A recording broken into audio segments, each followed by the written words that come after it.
Hello મિત્રો, આજે આપણે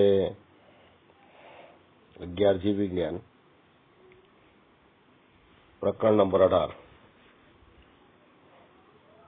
દેહ જળ અને પરિવહન એમાં RH જૂથ વિશે શીખીશું. માનવીમાં રુધિર જૂથ એના બે પ્રકાર જોઈ ગયા આપણે. એક તો ABO જૂથ અને બીજું RH જૂથ. આગળના વિડીયોમાં આપણે ABO જૂથ વિશે શીખી ગયા છે. એમાં રક્તકણ પર એન્ટીજનની હાજરી અને ગેરહાજરીને કારણે રુધિર જૂથ 4 પ્રકારના જોઈ ગયા આપણે. રુધિર જૂથ A, B, AB અને O. ચોક્કસ રુધિર જૂથ ધરાવતી વ્યક્તિ એના રક્તકણ પર એન્ટીજન આવેલા હોય છે. A જૂથમાં આપણે જોઈએ એન્ટીજન A, B જૂથમાં એન્ટીજન B, AB જૂથમાં કેટલાક રક્તકણ પર A પ્રકારના એન્ટીજન અને બાકીના રક્તકણ પર B પ્રકારના એન્ટીજન. જ્યારે O જૂથમાં રક્તકણ પર કોઈ એન્ટીજન જોવા મળતા નથી. એન્ટીજનનો પ્રતિકાર કરવા માટે શરીરમાં પ્રતિકારક દ્રવ્ય પણ રહેલું હોય છે, જે રુધિર રસમાં હોય છે. પણ એક સમાન એન્ટીજન અને એન્ટીબોડી એક જ વ્યક્તિના રુધિરમાં હોતા નથી. આપણે જોઈએ છીએ એ રુધિર જૂથની વ્યક્તિમાં રક્તકણ પર એન્ટીજન A આવેલા છે, એટલે એના રુધિર રસમાં એન્ટીબોડી B હોય. એ જ રીતે B જૂથની વ્યક્તિમાં એન્ટીજન B છે, તો તેના રુધિર રસમાં એન્ટીબોડી B હોતું નથી, એન્ટીબોડી A હોય છે. AB જૂથની વ્યક્તિઓ આપણે જોઈએ એન્ટીજન A પણ છે, એન્ટીજન B પણ છે, તો તેના રુધિર રસમાં કોઈ એન્ટીબોડી હોતા નથી. અને O જૂથની વ્યક્તિ કે જેના રક્તકણ પર કોઈ પણ પ્રકારના એન્ટીજન હોતા નથી, તેના રુધિર રસમાં એન્ટીબોડી A અને એન્ટીબોડી B બંને આવેલા હોય છે. જો એક સરખા પ્રકારના એન્ટીજન અને એન્ટીબોડી કોઈ વ્યક્તિના રુધિરમાં ભેગા થઈ જાય, એન્ટીબોડી એન્ટીજનનો પ્રતિકાર કરે છે, જેને કારણે રક્તકણ નાના મોટા સમૂહમાં વહેંચાઈ જાય છે, રુધિર ગંઠાઈ જાય છે અને વ્યક્તિનું મૃત્યુ થાય છે. એટલે કોઈ પણ વ્યક્તિને કોઈ પણ વ્યક્તિનું રુધિર આપી શકાતું નથી. તો દાતાના રુધિર જૂથની સંગતતાની ચકાસણી કરીને પછી જ આપી શકાય છે. સાથે સાથે આપણે જોઈએ કે બીજું જે રુધિર જૂથ છે એ RH જૂથ છે. આ એન્ટીજન સૌ પ્રથમ એક વાંદરામાં શોધાયો હતો. વાંદરાનું નામ છે રસેસ વાંદરા. એમાંથી શોધાયો હતો. તેથી આ રસેસ વાંદરાના નામ પરથી એ કારકને એન્ટીજન RH કારક તરીકે ઓળખવામાં આવે છે. આવા જ એન્ટીજન માનવીમાં પણ પાછળથી જોવા મળે. આ એન્ટીજન પણ મનુષ્યના રક્તકણની સપાટી પર જ જોવા મળે છે. તો જે વ્યક્તિના રક્તકણ પર RH કારક એની હાજરી જોવા મળે તો તે વ્યક્તિને RH પોઝિટિવ કહે છે. અને જેમાં RH એન્ટીજન RH કારક ગેરહાજર હોય તેને RH નેગેટિવ તરીકે ઓળખવામાં આવે છે. તો હવે 4 જૂથ A, B, AB અને O જૂથમાં RH કારક સાથે આપણે ઉમેરીએ તો A જૂથની વ્યક્તિ એમાં જો RH કારક હાજર હોય તેને A પોઝિટિવ તરીકે ઓળખવામાં આવશે રુધિર જૂથને. અને એ રુધિર જૂથની વ્યક્તિના રુધિરમાં RH કારકની ગેરહાજરી હોય તો એ નેગેટિવ તરીકે ઓળખવામાં આવે. એ જ રીતે B જૂથની વ્યક્તિમાં પણ B positive, B negative. AB જૂથની વ્યક્તિમાં પણ RH કારકની હાજરી હોય તો AB પોઝિટિવ, RH કારકની ગેરહાજરી હોય તો AB નેગેટિવ. અને O જૂથની વ્યક્તિમાં પણ RH કારકની હાજરી કે ગેરહાજરી પરથી હાજર હોય તો RH O પોઝિટિવ, ગેરહાજર હોય તો O નેગેટિવ. તો ચારે ચાર જૂથમાં પોઝિટિવ અને નેગેટિવ બંને આવશે.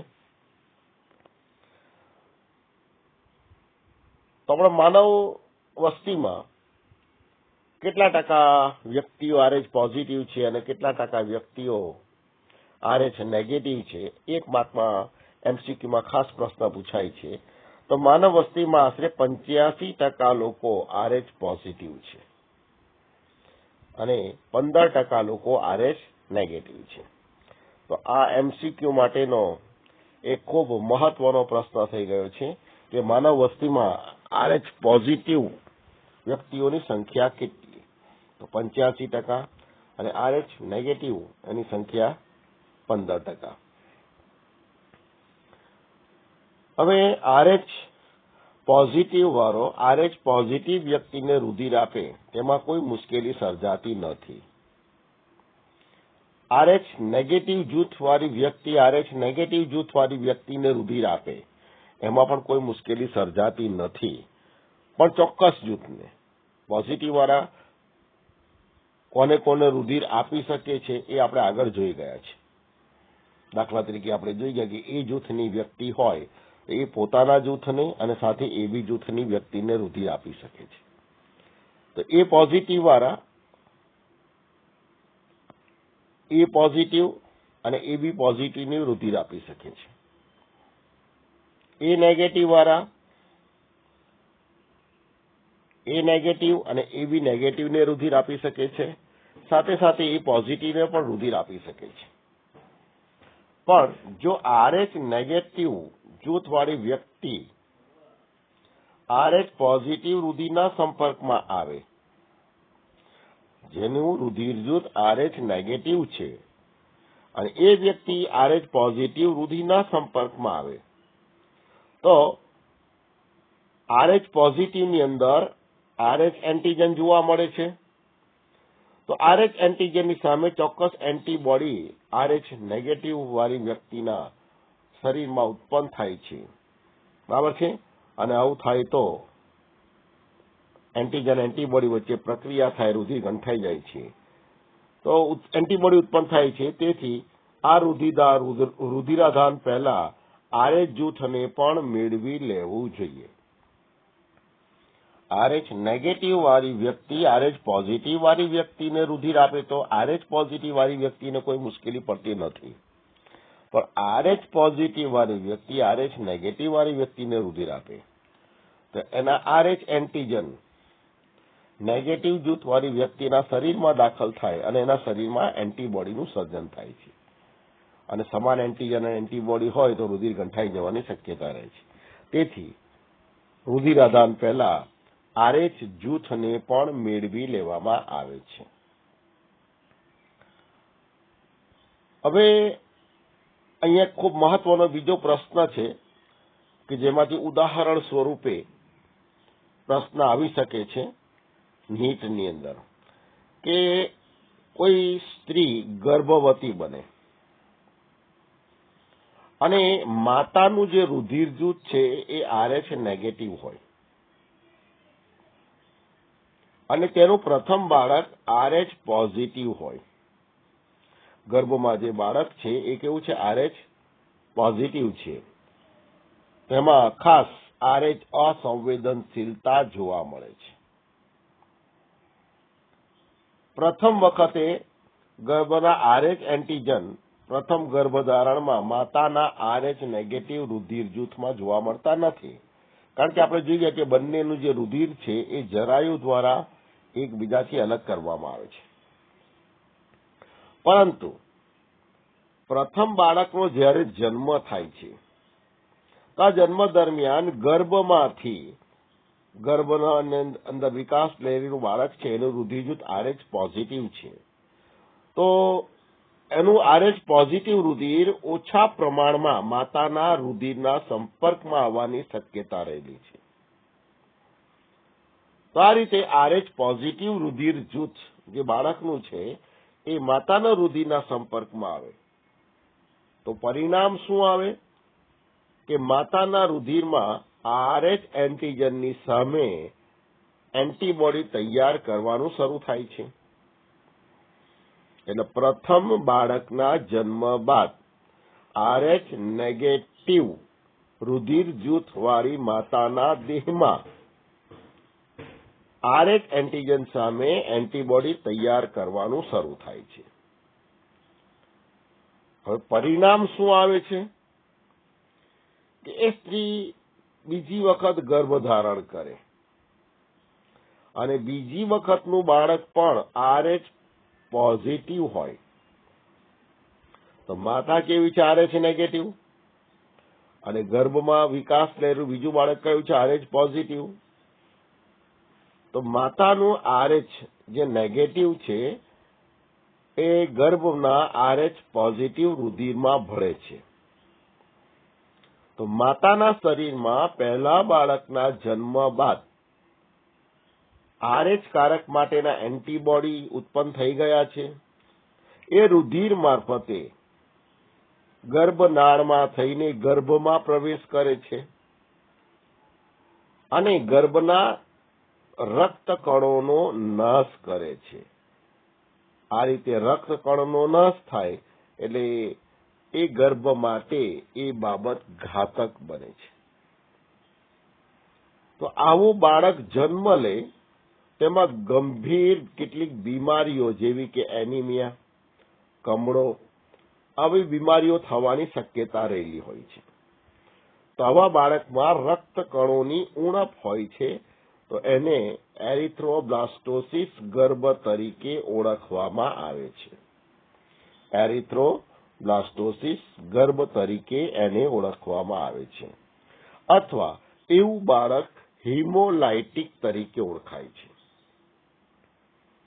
તો આ સ્થિતિનું સર્જન ન થાય એ માટે પ્રથમ પ્રસૂતિ બાદ તરત જ માતાને RH એન્ટીબોડી આપીને અથવા દવાઓ દ્વારા સારવાર આપીને આ સ્થિતિને દૂર કરી શકાય છે. તો આ થઈ ગયું એરિસ્ટોબ્લાસ્ટિક ગર્ભ ક્યારે સર્જાઈ શકે. હવે દાખલા તરીકે આપણા ઉદાહરણ જોઈ લઈએ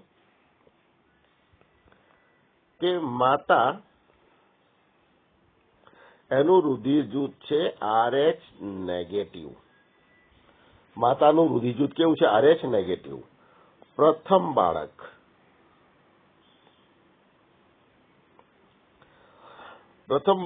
છે RH પોઝિટિવ.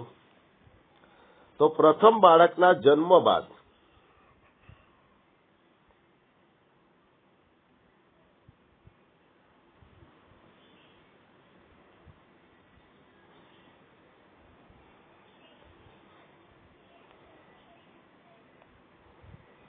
માતાના રુધિરમાં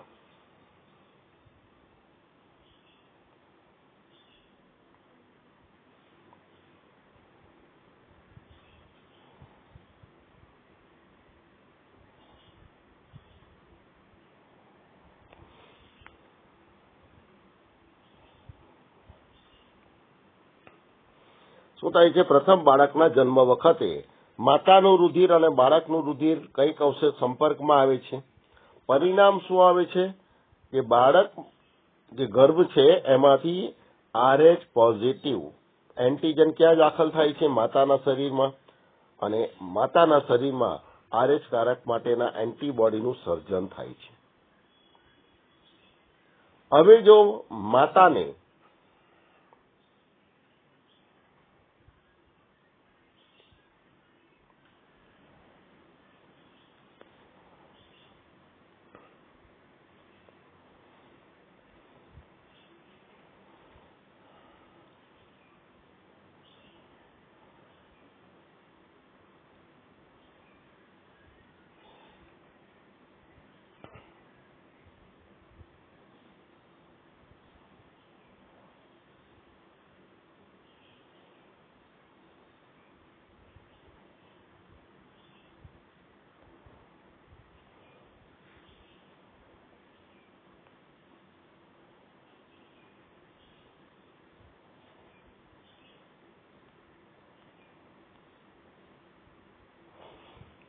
એટલે પ્રથમ બાળકના જન્મ બાદ RH નેગેટિવ માતા એના રુધિરની અંદર RH કારક માટેના એન્ટીબોડીનું સર્જન થાય છે.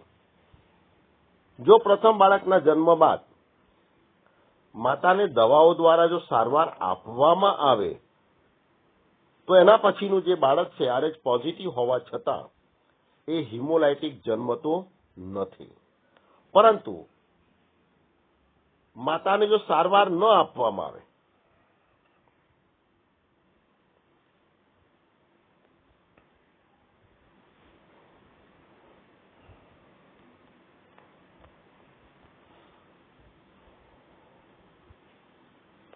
તો પછીનું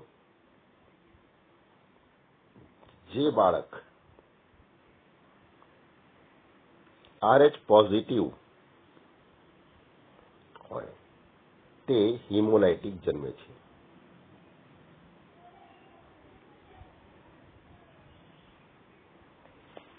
પછીનું જે બાળક, દાખલા તરીકે પહેલું બાળક RH પોઝિટિવ છે, પહેલા બાળકના જન્મ બાદ માતાને સારવાર આપવામાં આવી નથી, તો પહેલા બાળકના જન્મ બાદ માતાના રુધિરમાં RH કારક માટેના એન્ટીબોડીનું સર્જન થઈ ગયું. હવે એ સ્ત્રી બીજી વખત ગર્ભવતી બને અને એ બીજું ગર્ભ RH નેગેટિવ હોય તો એ હિમોલાઇટિક જન્મતું નથી. પરંતુ એના પછીનું બાળક કદાચ ત્રીજું બાળક આપણે લઈએ અને એ RH પોઝિટિવ હોય તો એ હિમોલાઇટિક જન્મે. એટલે પહેલા RH પોઝિટિવ બાળકના જન્મ બાદ માતાને સારવાર આપવામાં આવી ન હોય તો પછીનું જે બાળક RH પોઝિટિવ હોય, દાખલા તરીકે બીજું નેગેટિવ છે એને કંઈ ન થાય, ત્રીજું નેગેટિવ એને કંઈ ન થાય, ચોથું પોઝિટિવ હોય તો એ બાળક હિમોલાઇટિક જન્મે. તો પહેલા RH પોઝિટિવ પછી એના પછીનું જે RH પોઝિટિવ બાળક હોય તે હિમોલાઇટિક જન્મશે. કારણ કે માતાના શરીરમાંથી એન્ટીબોડી ગર્ભમાં આવશે જરાયુ દ્વારા અને એ RH પોઝિટિવ ગર્ભમાં રક્તકણ પરેલા એન્ટીજનનો એ પ્રતિકાર કરે, રક્તકણનું વિઘટન થઈ જાય, રક્તકણ નાશ પામે, તેવા બાળકમાં રક્તકણની ઉણપ વર્તાય છે, એનિમિયા થાય છે, કમળો થાય છે. બરાબર છે. આવા બાળકને હિમોલાઇટિક તરીકે ઓળખવામાં આવે છે અથવા એવા ગર્ભને એરિથ્રોબ્લાસ્ટિક ગર્ભ તરીકે ઓળખવામાં આવે છે. તો જે પ્રશ્ન પૂછાશે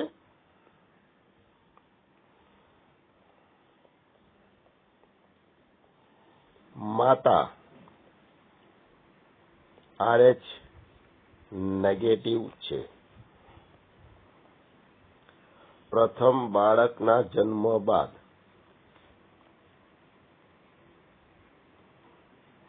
માતાને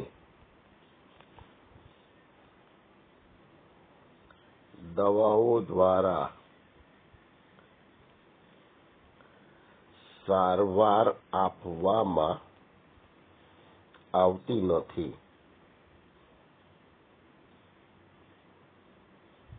તેનું કયું બાળક હિમોલાઇટિક જન્મશે? વિકલ્પ આપેલું હોય એ પ્રથમ RH પોઝિટિવ બાળક, બી બીજું RH નેગેટિવ બાળક, સી ત્રીજું RH પોઝિટિવ બાળક અને ડી ચોથું RH નેગેટિવ બાળક. તો પ્રથમ બાળક એનું જન્મ થાય એના પછી માતાને સારવાર આપવામાં આવી નથી. તો પ્રથમ બાળકના જન્મ બાદ એન્ટીબોડી સર્જાય.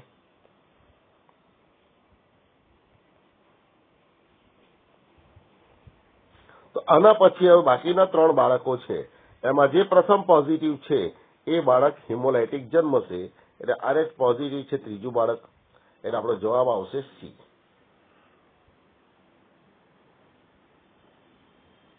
જવાબ કયો આવશે? સી. કારણ કે પહેલા બાળક પછી જે બાળક RH પોઝિટિવ પછીનું હોય તે. હવે કદાચ એવું હોય કે એ RH પોઝિટિવ પહેલું બાળક આપેલું છે, એના પછી માતાને સારવાર આપવામાં આવતી નથી, બીજું બાળક RH નેગેટિવ આપે, ત્રીજું પણ RH નેગેટિવ આપે અને ચોથું બાળક RH પોઝિટિવ આપે, તો તેવા સંજોગોમાં વિકલ્પ ડી આવશે. એટલે પહેલા જે બાળક RH પોઝિટિવ હોય એના પછી માતાને સારવાર ન આપવામાં આવી હોય તો એના પછીનો જે ક્રમનો બાળક RH પોઝિટિવ હોય તે જ હિમોલાઇટિક જન્મે, નેગેટિવ વાળા નહીં. ખ્યાલ આવી ગયો? તો આ રીતે એમાં નીટમાં પણ પ્રશ્ન પૂછાય છે, એટલે ખૂબ મહત્વનો પ્રશ્ન થઈ ગયો. અથવા એરિસ્ટોબ્લાસ્ટિક ગર્ભ વિશે સમજાવો તો આખો આ પ્રશ્નનો જવાબ આવશે અહીંયા. ખ્યાલ આવી ગયો?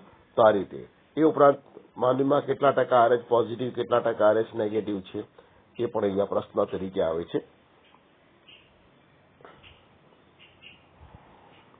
બીજો પ્રશ્ન આપણે લઈએ અને એ છે રુધિર ગંઠાઈ જવાની પ્રક્રિયા. બીજો પ્રશ્ન છે રુધિર ગંઠાઈ જવાની પ્રક્રિયા. તો આપણે જોઈએ છે કે આપણને કોઈ પણ જગ્યાએ ઈજા થાય શરીરમાં, સામાન્ય ઈજા હોય તો ત્યાંથી રક્તસ્રાવ થાય છે અને રક્તસ્રાવ થોડોક સમય થાય પછી ત્યાં રુધિર ગંઠાઈ જાય છે, પોપડો બંધાઈ જાય છે. તો કેવી રીતે આ પ્રક્રિયા થાય છે? તો આપણે જોઈએ કે રુધિર ગંઠાઈ જવાની ક્રિયા માટેના કારકો રુધિર રસમાં આવેલા હોય છે, બરાબર છે. આ કારકો સક્રિય બનવાને કારણે રુધિર ગંઠાઈ જાય છે અને રુધિર ગંઠાઈ જવા માટે જરૂરી પ્રોટીન પણ આપણા દેહમાં આવેલું છે. આપણે જોઈએ રુધિર રસમાં ફાઇબ્રિનોજેન કે જે રુધિર ગંઠાઈ જવાની પ્રક્રિયા માટે જવાબદાર છે. તો અહીંયા આપણે જે કોઈ પણ ઈજા કે ઘા થાય તેની પ્રતિક્રિયા સ્વરૂપે થ્રોમ્બોપ્લાસ્ટિનનું નિર્માણ બાદ રુધિર ગંઠાઈ જાય છે. શાના નિર્માણ બાદ? થ્રોમ્બોપ્લાસ્ટિનના નિર્માણ બાદ રુધિર ગંઠાઈ જાય છે અને રુધિર ગંઠાઈ જાય છે, પરિણામે શરીરમાંથી વધુ પડતો રક્તસ્રાવ થતો નથી. જો રુધિર ન ગંઠાય તો હિમોફિલિયાનો દર્દી હોય, રુધિર સરળતાથી ગંઠાતું નથી, એમાં રક્તસ્રાવ વધારે થાય છે, એ વ્યક્તિના જીવન ભયમાં મુકાય છે. તો આ રુધિર ગંઠાઈ જાય છે તો રુધિરનો જે ગઠ્ઠો બને છે એ શાને કારણે બને છે?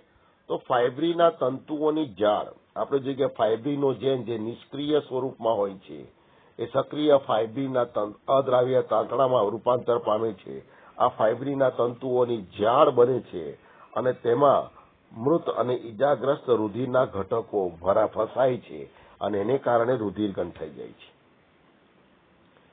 તો સૌ પ્રથમ કઈ ક્રિયા થાય છે? તો સૌ પ્રથમ થ્રોમ્બોકાઇનેઝ ઉત્સેચકની મદદથી રુધિર રસમાં રહેલો ઘટક થ્રોમ્બિનમાં ફેરવાય છે. રુધિર રસમાં રહેલો ઘટક નિષ્ક્રિય ઘટક કયો છે? પ્રોથ્રોમ્બિન. શામાં ફેરવાય છે? તો સક્રિય ઘટક થ્રોમ્બિનમાં. કયા ઉત્સેચકની મદદથી? તો થ્રોમ્બોકાઇનેઝની મદદથી. હવે આ થ્રોમ્બિન શું કાર્ય કરે છે? તો થ્રોમ્બિન એ રુધિર રસમાં રહેલા નિષ્ક્રિય ફાઇબ્રિનોજેન એને ફાઇબ્રિનમાં ફેરવી નાખે છે. એટલે અહીંયા પ્રક્રિયા કઈ થાય છે? તો પહેલા પ્રોથ્રોમ્બિન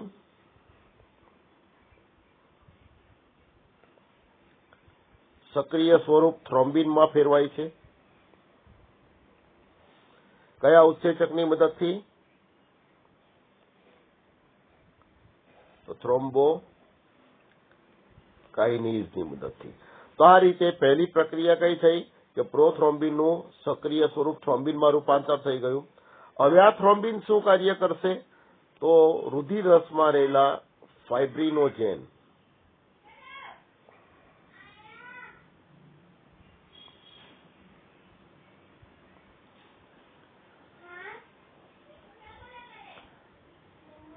અને સક્રિય સ્વરૂપ શામાં ફેરવશે? ફાઇબ્રિનમાં ફેરવે છે. કોણ? તો થ્રોમ્બિન. તો આ રીતે થ્રોમ્બિન શું કાર્ય કરે, તો નિષ્ક્રિય ફાઇબ્રિનોજેનને સક્રિય સ્વરૂપ ફાઇબ્રિનમાં ફેરવે છે. આ થ્રોમ્બિનનું જે નિર્માણ થાય છે થ્રોમ્બોકાઇનેઝની મદદથી પ્રોથ્રોમ્બિનમાંથી થાય છે. તો આપણે જોઈએ કે આ પ્રોથ્રોમ્બિન પહેલા થ્રોમ્બિનમાં ફેરવાય છે થ્રોમ્બોકાઇનેઝ ઉત્સેચકની મદદથી, અને પછી આ થ્રોમ્બિન શું કાર્ય કરે, નિષ્ક્રિય ફાઇબ્રિનોજેન અને સક્રિય સ્વરૂપ અને અદ્રાવ્ય સ્વરૂપ ફાઇબ્રિનમાં ફેરવે છે. ફાઇબ્રિનના તાંતણાઓ બને છે અને આ તાંતણાઓ જાળ સ્વરૂપમાં ગોઠવાય છે, એટલે ફાઇબ્રિનના તંતુઓની જાળ બને છે. તો આ જે સંકુલ અને અનેક ઉત્સેચક્રિય પ્રક્રિયા, આમાં એક કરતા વધારે પ્રક્રિયા તબક્કામાં જોવા મળે છે, તેમજ રુધિર રસના નિષ્ક્રિય રીતે ઘટકો, એમાં ક્રમિક પ્રક્રિયાઓનું પરિણામ છે. અનેક પ્રક્રિયાઓ, મુખ્ય બે પ્રક્રિયા આપેલી છે અહીંયા, પણ એમાં અનેક પ્રક્રિયાઓ ક્રમબદ્ધ રીતે થાય છે અને રુધિર રસ માટેના નિષ્ક્રિય ઘટકો ક્રમશઃ સક્રિય બને છે. એક ઘટક સક્રિય બને એ બીજાને સક્રિય બને, બીજો ઘટક સક્રિય બને ત્રીજાને સક્રિય કરે. આ રીતે છેવટે થ્રોમ્બિન સક્રિય બને છે, જે ફાઇબ્રિનોજેનને ફાઇબ્રિનમાં ફેરવે છે. તો અહીંયા આ પ્રક્રિયા થાય ત્યારે ઘા અથવા જે આપણને ઈજા થયેલી હોય એ સ્થાને ત્રાક કણો ઉત્તેજિત થાય છે અને રુધિરમાં ચોક્કસ ઘટકો મુક્ત કરે છે, જે રુધિર ગંઠાવાની પ્રક્રિયાને સક્રિય કરે છે. તો આ રીતે ત્રાક કણો રુધિર ગંઠાઈ જવાની પ્રક્રિયામાં મહત્વનો ભાગ ભજવે છે. અને ખાસ એક મહત્વનું બાબત છે કે રુધિર ગંઠાવાની ક્રિયામાં કેલ્શિયમ ખૂબ જ અગત્યનો ભાગ ભજવે છે. તો અહીંયા પણ એક માર્કમાં પ્રશ્ન પૂછાશે, આમાંથી કયા આયનો રુધિર ગંઠાઈ જવાની પ્રક્રિયામાં અગત્યનો ભાગ ભજવે છે? તો રુધિર ગંઠાઈ જવાની ક્રિયામાં કેલ્શિયમ ખૂબ મહત્વનો ભાગ ભજવે છે. તો આ જે પ્રશ્ન આપણો જે થઈ ગયો છે એ રુધિર ગંઠાવાની ક્રિયા. તો આ રીતે બે મહત્વના પ્રશ્નો થઈ ગયા અહીંયા. હવે આપણે પ્રશ્ન લઈએ લસિકા. તો આપણે જોઈ ગયા કે દેહજળ અને પરિવહન, એમાં બે ઘટકોનું પરિવહન થાય છે શરીરમાં. એક તો રુધિરનું અભિસરણ થાય છે અને રુધિરના અભિસરણ માટે રુધિરાભિસરણ તંત્રની રચના થયેલી છે, અને એવું બીજું પ્રવાહી છે લસિકા. અને લસિકા વાહિનીઓમાં અભિસરણ પામે છે, એને લસિકા તંત્ર તરીકે ઓળખવામાં આવે છે. તો અહીંયા લસિકા એટલે શું? તો લસિકા એ રુધિર રસમાંનું જ પ્રવાહી છે. ધમની અને શિરાની દિવાલ જાડી અને 2 કે 3 સ્તરની બનેલી છે. ધમનીની દિવાલ 3 સ્તરની બનેલી છે, બાહ્ય આવરક, મધ્ય આવરક, અંતઃ આવરક. શિરાની દિવાલ 2 સ્તરની બનેલી છે, બાહ્ય આવરક, અંતઃ આવરક. મધ્ય આવરકનો વિકાસ એમાં ઓછો હોય છે. પણ આપણે જોઈ ગયા કે હૃદય તરફથી ઉદ્ભવતી જો ધમનીઓ હોય તો હૃદયની આસપાસ આવેલી ધમનીઓ મોટા વ્યાસવાળી હોય, જેને મહાધમની તરીકે ઓળખવામાં આવે છે. મહાધમનીઓના ફાટા પડે એટલે એને ધમનીઓ કહેવાય. ધમનીઓના ફાટા પડે તો એના કરતા ઓછા વ્યાસવાળી ધમનિકાઓની રચના થાય છે, અને અંગોની પાસે એ આવે એટલે અત્યંત પાતળી દિવાલવાળી સૂક્ષ્મ વ્યાસવાળી રુધિર કેશિકાઓ બને છે. આ રુધિર કેશિકાઓની જે દિવાલ છે એ ચપટા લાદીસમ અધિચ્છદના એક જ સ્તરની બનેલી હોય છે. રુધિર કેશિકાની દિવાલ ચપટા લાદીસમ અધિચ્છદના એક જ સ્તરની બનેલી હોય છે. એટલે રુધિરમાંનું કેટલુંક પ્રવાહી અને તેમાં ઓગળેલા દ્રવ્યો રુધિર કેશિકાની પાતળી દિવાલમાંથી પસાર થઈને રુધિર કેશિકા અને પેશીકોષોની વચ્ચેની જગ્યામાં રહેતા હોય છે, જેને લસિકા તરીકે ઓળખવામાં આવે છે. અહીંયા જોઈ શકીએ આપણે કે રુધિર જ્યારે પેશીઓની રુધિર કેશિકામાંથી પસાર થાય ત્યારે તેમાં મોટા કદના પ્રોટીન અને લગભગ બનેલા રાસાયણિક ઘટકો છોડીને, એટલે કે મોટા કદના અણુઓને છોડીને રુધિરમાંથી પાણી અને પાણીમાં દ્રાવ્ય એવા ઘણા નાના પદાર્થો પેશીકોષોની વચ્ચેની જગ્યામાં બહાર નીકળે છે. આ મુક્ત થતા પ્રવાહીને આંતરકોશીય જળ અથવા પેશીય જળ કહે છે. રુધિર રસ એમાંથી જ આ ઘટકો આવે છે, તેની રચના રુધિર રસ જેવી જ છે. તો રુધિર એમાંથી આ બહાર આવીને જે પ્રવાહી અંતરકોશીય અવકાશમાં રહે છે, પેશીય જળ જેને કહેવાય, એમાંથી જે જળ લસિકાઓ વાહિનીઓ દ્વારા વહન પામે, આમાંથી પેશીય જળમાંથી જે જળ લસિકા વાહિનીઓ દ્વારા વહન પામે તેને લસિકા કહેવાય. તો આ લસિકા શું કાર્ય કરે? તો રુધિર અને પેશી કોષોની વચ્ચે દ્રવ્યોની આપ-લે વિનિમય એમાં મદદ કરે છે. તો રુધિર દ્વારા પોષક દ્રવ્યોનું વહન થાય છે. આ પોષક તત્વો લસિકાના માધ્યમથી પેશી કોષોમાં જાય છે. પેશી કોષોને શ્વસન વાયુ O2 ની જરૂર છે. એ લસિકાના માધ્યમ દ્વારા પેશી કોષોને મળે છે. પેશી કોષોમાં કોષીય શ્વસનને પરિણામે સર્જાયેલો CO2 એ પણ લસિકાના માધ્યમ મારફતે જ રુધિરમાં ઉમેરાય છે. નકામા દ્રવ્યો કોષોમાં ચયાપચયની ક્રિયાને અંતે સર્જાય છે, એ પણ લસિકાના માધ્યમ મારફતે રુધિરમાં ભળે છે. તો આ રીતે રુધિર અને પેશી કોષોની વચ્ચે લસિકા રહેલું હોય છે, જે પોષક દ્રવ્યો, નકામા દ્રવ્યો, શ્વસન વાયુઓ એના વિનિમય બરાબર છે આ લસિકા દ્વારા થાય છે. અહીંયા તો આ જે લસિકા વહન કરતી નલિકાઓ છે, એની વાહિકાઓ છે, એને લસિકા વાહિનીઓ કહેવાય. અને લસિકા વાહિનીઓ ભેગી મળે એટલે લસિકા તંત્રની રચના થાય છે. અને આ ઝાડમાં પ્રવાહીને એકત્રિત કરીને ફરી પાછી મોટી શિરામાં પાછું ઠાલવે છે. તો આ લસિકા તંત્ર એમાં જોવા મળતા પ્રવાહીને લસિકા કહે છે. તો રુધિર રસમાંથી જે પ્રવાહી બહાર આવીને પેશી કોષોની વચ્ચેના અવકાશમાં રહે છે તેને આંતરકોશીય જળ અથવા પેશીય જળ કહેવાય. અને આ પેશીય જળમાંથી જે પ્રવાહી લસિકા વાહિનીઓ દ્વારા વહન પામે તેને શું કહેવાય? લસિકા અથવા લિમ્ફ તરીકે ઓળખવામાં આવે છે. તો હવે જોઈએ કે લસિકા એ રુધિર રસમાંથી જ પ્રસરણ પામતું પ્રવાહી છે, તેનું બંધારણ કેવું છે? તો લસિકાનું બંધારણ એ લસિકા લગભગ પારદર્શક પ્રવાહી છે, કારણ કે આપણે જોઈએ કે મોટા કદના અણુઓ રુધિર કેશિકાની પાતળી દિવાલમાંથી પણ પસાર થઈ શકતા નથી. એટલે એમાં રક્તકણો મોટે ભાગે પસાર થઈ શકતા નથી. સૌથી નાના કદના શ્વેત કણો પસાર થાય, જેનું પ્રમાણ સૌથી વધારે હોય છે. તો રુધિર રસમાંનું જ પ્રવાહી બહાર આવે છે લસિકામાં, એટલે તેનું બંધારણ રુધિર રસને મળતું આવતું હોય છે. તો આમાં પ્રશ્ન પૂછાશે, આમાંથી કોનું બંધારણ રુધિર રસના બંધારણને મળતું આવતું હોય છે? તો લસિકા આવશે. પરંતુ તેમાં ઓગળેલા જે ઘટકો છે એની સાંદ્રતા રુધિરની સાંદ્રતા કરતા જુદી હોય છે, કારણ કે રુધિરમાં પ્રોટીન વધારે હોય છે, ફાઇબ્રિનોજેન વધારે હોય છે, જ્યારે લસિકામાં પ્રોટીન ઘટકો અને ફાઇબ્રિનોજેન ઘટક છે એ રુધિર રસ કરતા ઓછા હોય છે, કારણ કે થોડાક પ્રમાણમાં જ રુધિર રસમાંથી એ પ્રસરણ પામીને બહાર આવે છે. આ પેશીય જળમાં ચયાપચયમાંથી નકામા ઘટકો પ્રાપ્ત કરે છે. તો ચયાપચય દરમિયાન જે નકામા ઘટકો છે એ કોષોમાંથી લસિકામાં આવે અને લસિકાના માધ્યમ મારફતે પાછા રુધિરમાં ઉમેરાય છે.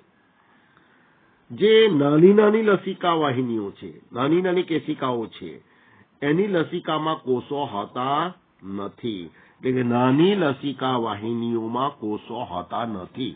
તો કોષો ક્યાં રહેલા હોય છે?